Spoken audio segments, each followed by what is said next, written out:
السلام علیکم۔ آج بدھ ہے، جون کی 15 تاریخ۔ پاکستان میں سر شام کے 7، بھارت میں 7:30، اور یہاں ہمارے اسٹوڈیوز کی گھڑیوں میں صبح کے 10 بج رہے ہیں۔ وائس آف امریکہ واشنگٹن کی اردو سروس سے میں ہوں خالد حمید، خبروں کے ایک بلیٹن کے ساتھ۔ پاکستان فوج کے ترجمان میجر جنرل بابر افتخار کی جانب سے عمران خان کی حکومت کے خلاف بیرونی سازش کی تردید پر پاکستان تحریک انصاف کی جانب سے سخت رد عمل دیا جا رہا ہے، اور سوشل میڈیا پر بھی اس معاملے پر بحث جاری ہے۔ عمران خان کی حکومت کو بیرونی سازش کے ذریعے ختم کیے جانے کے دعوے کی تردید کے بعد پی ٹی آئی رہنماؤں کے اس مطالبے میں بھی شدت آ گئی ہے کہ غیر ملکی مراسلے کے معاملے پر عدالتی کمیشن تشکیل دیا جائے۔ میجر جنرل بابر افتخار نے منگل کو نجی ٹی وی چینل دنیا نیوز کے پروگرام میں اینکر پرسن کامران شاہد کے سوال کے جواب میں کہا تھا کہ قومی سلامتی کمیٹی کے اجلاس میں chairman joint chiefs of staff committee, تینوں سروسز چیفز، ڈی جی آئی کی موجودگی میں ایجنسیز کی جانب سے شرکاء کو بہت مفصل انداز میں بتایا گیا تھا کہ کسی قسم کی کوئی سازش یا اس قسم کے کوئی ثبوت نہیں ملے ہیں۔ مداخلت اور سازش سے متعلق سوال پر ان کا کہنا تھا کہ یہ لفظ سفارتی سطح پر استعمال کیا جاتا ہے، اور اس پر جو بھی کارروائی کی گئی وہ سفارتی سطح پر کی گئی۔ پاکستان کے سابق وزیر دفاع پرویز خٹک نے D G I S P R کے حالیہ بیان پر کہا ہے کہ وہ اس معاملے کا حل جوڈیشل کمیشن کے قیام کی صورت میں دیکھتے ہیں، تاکہ واضح ہو سکے کہ آیا سازش تھی یا نہیں۔ ان کے بقول قومی سلامتی کمیٹی نے خود پاکستان کے معاملات میں بیرونی مداخلت کی تصدیق کی ہے۔ پاکستان کے سابق صدر پرویز مشرف کی وطن واپسی کے حوالے سے بحث کا سلسلہ زور و شور سے جاری ہے۔ سابق وزیر اعظم نواز شریف نے بھی پرویز مشرف کے حوالے سے مثبت بیان دیا ہے، اور پاکستان کی فوج نے بھی ان کی وطن واپسی کی حمایت کی ہے، جس کے بعد پرویز مشرف کی وطن واپسی میں بظاہر کوئی رکاوٹ نظر نہیں آ رہی۔ پاکستان کی پارلیمان میں بھی اس حوالے سے متضاد رائے سامنے آ رہی ہیں۔ قانونی ماہرین کا کہنا ہے کہ مشرف کی واپسی میں کوئی قانونی قباحت نہیں ہے، البتہ جن کیسز میں وہ اشتہاری ہیں ان میں طبی بنیادوں پر انہیں ضمانت مل سکتی ہے۔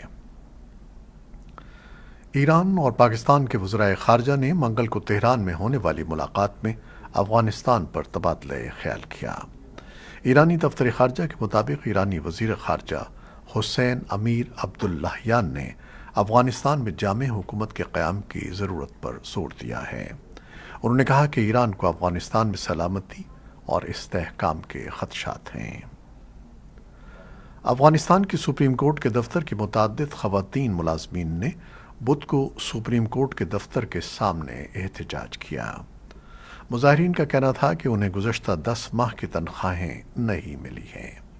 طالبان حکومت ہمیشہ یہ دعویٰ کرتی آئی ہے کہ حکومت خواتین ملازمین کو ان کے گھر میں رہتے ہوئے تنخواہ دیتی ہے۔ سیگار نے ایک رپورٹ میں کہا ہے کہ سن 2022 کے وسط تک طالبان کے قبضے کے بعد سے ملازمتوں میں ہونے والے کل نقصانات 7 لاکھ اور 9 لاکھ کے درمیان ہونے کا امکان ہے۔ خواتین خاص طور پر متاثر ہیں۔ طالبان کے قبضے سے پہلے کی سطح کے مقابلے میں سن 2022 کے وسط تک خواتین کی ملازمین کی سطح 21% کم ہونے کا امکان ہے۔ ایمنسٹی انٹرنیشنل کا کہنا ہے کہ اقتدار سنبھالنے کے بعد سے طالبان ہر اس شخص پر دھمکیاں، ایذا رسانی اور تشدد کا استعمال کر رہے ہیں جس نے انسانی حقوق یا جدید اقدار کی حمایت کا اظہار کیا ہے۔ ایمنسٹی انٹرنیشنل نے ایک ٹویٹ میں افغان یوٹیوبر اجمل حقی کی حالیہ گرفتاری کا حوالہ دیا اور کہا کہ طالبان کو اجمل حقی کی جبری نظر بندی ختم کرنی چاہیے۔ بھارت کی حکمراں جماعت بی جے پی کے 2 رہنماؤں کے متنازع بیانات پر جمعے کو ہونے والے احتجاجی مظاہروں کے شرکاء کے خلاف پولیس کارروائی اور ان کے مکانات کے انہدام کی سابق ججز، ماہرین قانون، انسانی حقوق کے کارکنوں اور سول سوسائٹی کی جانب سے مذمت کا سلسلہ جاری ہے۔ सुप्रीम कोर्ट और हाई कोर्ट्स के तीन साबिक जजेस समेत 12 मुमताज़ खानदानों ने सुप्रीम कोर्ट के नाम में एक ख़त में उत्तर प्रदेश की हुकूमत पर आइन और दस्तूर का मजाक उड़ाने का इल्ज़ाम आयद करते हुए अपील की है कि वो एहतजाज करने वाले मुसलमानों पर रियासती हुकूमत के मुबैना तशद्दुद और जबर के मामले में मुदाखलत करे और अज़ खुद कार्रवाई करे। इंसानी हुकूक के आलमी इदारे एमनेस्टी इंटरनेशनल इंडिया ने भारतीय हुकूमत से अपील की है कि वो मुल्क में पुरअमन मुजाहिरीन के ख़िलाफ़ इजाफ़ी पुलिस फ़ोर्स की तैनाती ख़त्म और बक़ौल उसके मुतअद्दिद बैनुल-अक़वामी क़वानीन की खिलाफ वर्जी बंद करे। भारत के ज़ेर इंतज़ाम कश्मीर की हुकूमत ने जमात इस्लामी जम्मू और कश्मीर के फलाह-ए-आम ट्रस्ट के एहतमाम से चलाए जाने वाले सभी 300 से ज़ायद स्कूलों में दर्स व तदरीस पर बाज़ाब्ता पाबंदी लगा दी है और चीफ़ एजुकेशन अफसरों को हुक्म दिया है कि वो मुतल्लिक़ा अज़ला की इंतज़ामिया के साथ सलाह मशवरे के बाद इन स्कूलों में 15 दिन के अंदर उन्हें सील कर दें। एक आला हुकूमती ओहदेदार BK सिंह की तरफ से जारी किए गए हुक्मनामे में कहा गया है कि इन स्कूलों में ज़ेर तालीम तालिब इल्म अपने अपने इलाके में वाक़ई सरकारी स्कूलों में फौरी तौर पर दाखिला ले सकते हैं। फलाह-ए-आम ट्रस्ट स्कूलों पर बंदिश के हुकूमती फ़ैसले की अपोजिशन जमातों ने शदीद तनक़ीद की है और सोशल मीडिया पर भी उसके ख़िलाफ़ गम व गुस्से का इजहार किया जा रहा है। बाज़ नाक़िदीन ने इस इक़दाम को भारत की मौजूदा हुकूमत के हिंदुत्व एजेंडे का एक हिस्सा करार दिया है। नई दिल्ली आसियान ग्रुप के साथ ताल्लुकात की 30वीं सालगिरह के मौके पर जुमेरात से आसियान वज़राए ख़ारजा का 2 रोज़ा इजलास मुनक़िद करेगा और ताउन को फ़रोग़ देने के तरीक़ों पर तबादला ख़याल होगा। सन 2022 को भारत आसियान दोस्ती का साल नामज़द किया गया है। 10 जून को एक न्यूज़ ब्रीफिंग में बात करते हुए भारतीय वज़ारत ख़ारजा के तर्जुमान अरिंदम बागची ने कहा कि आसियान भारत स्ट्रेटेजिक पार्टनरशिप मजबूत बुनियादों पर खड़ी है। अगरचे भारत और आसियान के वज़राए ख़ारजा हर साल मुलाकात करते हैं, लेकिन नई दिल्ली में होने वाले इस इजलास को खुसूसी अहमियत हासिल है। और अब आलमी ख़बरों में पहले यूक्रेन रूस की सूरत हाल। अमेरिका के सदर जो बाइडन ने मंगल के रोज़ बहरे अस्वद की बंदरगाहों की रूसी नाकाबंदी में फंसे हुए अनाज की बरामद में सहूलत फराहम करने के लिए यूक्रेन की सरहदों पर साइलो तामीर करने के मगरबी मंसूबे का ऐलान किया। बाइडन ने रूस के सदर व्लादिमीर पुतिन को अमेरिका में खुराक की बुलंद कीमतों का जिम्मेदार ठहराया और कहा कि वो अमेरिका के यूरोपी शराकतदारों के साथ मिलकर काम कर रहे हैं ताकि यूक्रेन में बंद 20 मिलियन टन अनाज को मार्केट में लाया जा सके और खुराक की कीमतों में कमी लाई जा सके। फ्रांसीसी खबरसां इदारे एजेंसी फ्रांस प्रेस के मुताबिक बाइडन अमरीकी शहर फिलाडेल्फिया में ट्रेड यूनियन के कन्वेंशन से खिताब कर रहे थे।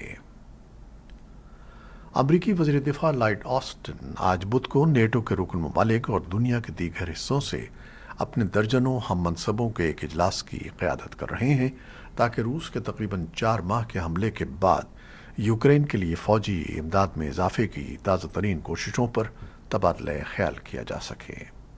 ये बातचीत ब्रसल्स में नेटो हेडक्वार्टर में नेटो के वज़राए दिफा के इजलास के मौके पर हो रही है।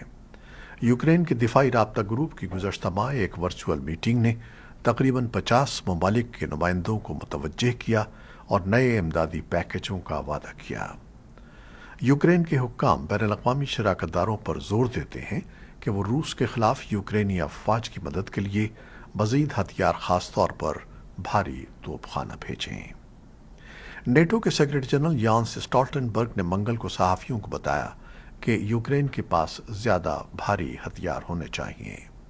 उन्होंने कहा कि यूक्रेन की अफ़वाज इस पर मुकम्मल तौर पर इन्हिसार करती हैं कि वो वहशियाना रूसी हमले के ख़िलाफ़ खड़े हो सकें।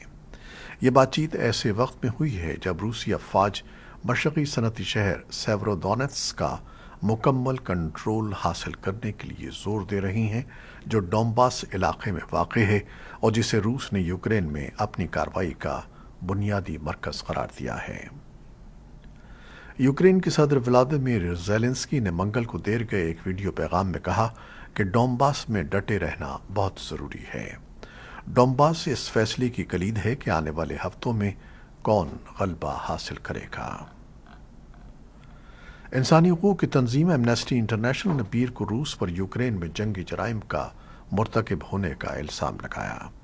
तंजीम ने इस सिलसिले में हवाला दिया कि रूस ने यूक्रेन के शहर खार्कीव पर हमलों में, जिनमें से बहुत से ममनुआ क्लस्टर बमों का इस्तेमाल किया, सैकड़ों शहरी मारे गए थे।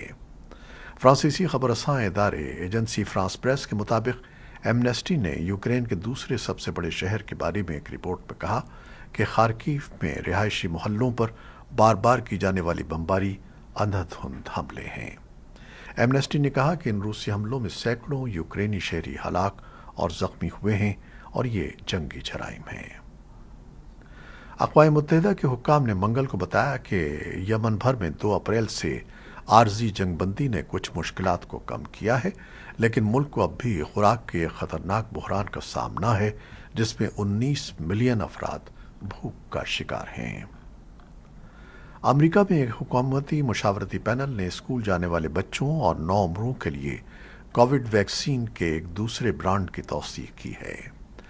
माहिरीन पैनल ने मंगल को इस बात पर इत्तेफाक किया कि मॉडर्ना की बनाई गई वैक्सीन 6 से 17 साल की उम्र के अमरीकी बच्चों को देने के लिए काफ़ी महफूज और मौसर है। यूरोपीय यूनियन के मुनशियात की रोकथाम के इदारे ने कहा है कि मुनशियात की स्मगलिंग और इस्तेमाल पूरे ब्लॉक में वबा से कब्ल की सतह पर वापस आ रहा है। एजेंसी का कहना है कि कुछ मकामात पर मुनशियात बड़ी मिक़दार में दस्तयाब हैं और कुछ वाक़यात में पेंडेमिक की वबा से कब्ल की सतह से ज़्यादा मिक़दार में हैं। सैकड़ों गैरकानूनी अद्वियात साज लेबॉरेटरियों को मुनज़्ज़म किया जा रहा है और हर हफ्ते यूरोपीय मुल्कों में नए सुकून बख्श केमिकल्स मंजर आम पर आ रहे हैं। इदारे का कहना है कि सन 2021 में 52 नई सुकून बख्श अद्वियात पहली बार रिपोर्ट हुई हैं। ये थी वो खबरें जो फेसबुक लाइव पर हमने आपके लिए पेश की। हमारी वेबसाइट, यूट्यूब और पॉडकास्ट पर यह बुलेटिन पोस्ट कर दिया जाता है। आप हमारे बुलेटिन को शेयर करते हैं और अपने कमेंट्स में अपनी मोहब्बतों का इजहार करते हैं, जिसके लिए हम आपके बेइंतहा मशकूर हैं। अपनी इन मोहब्बतों को जारी रखिएगा। खालिद हमीद को इजाज़त दीजिएगा। अल्लाह हाफ़िज़।